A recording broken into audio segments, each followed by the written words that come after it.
Dinar dan gold bar, mana yang lagi untung? Yang masih lagi keliru perbezaan antara gold bar dan juga dinar, boleh tengok video ini sampai habis, save dan share untuk rujukan akan datang. Daripada segi bentuk, dinar berbentuk bulat ataupun dipanggil sebagai shilling emas, manakala gold bar berbentuk petak ataupun dipanggil sebagai jongkong emas. Dari segi ketelingan pula, kedua-duanya adalah emas 999 iaitu emas 24 karat. Dan dari segi harga per gram, kedua-duanya adalah sama.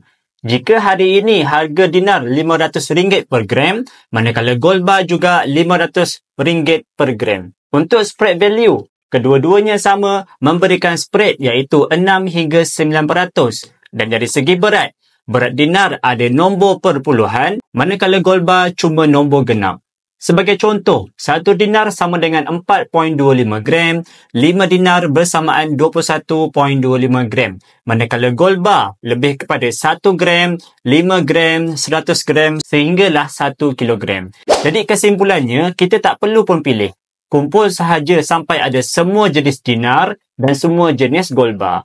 Bagi tuan-puan yang nak mulakan simpanan emas di Public Gold dan nak ada dinar dan juga gold bar seperti ini, boleh tengok pin video tutorial di profil. InsyaAllah saya bantu sebaiknya.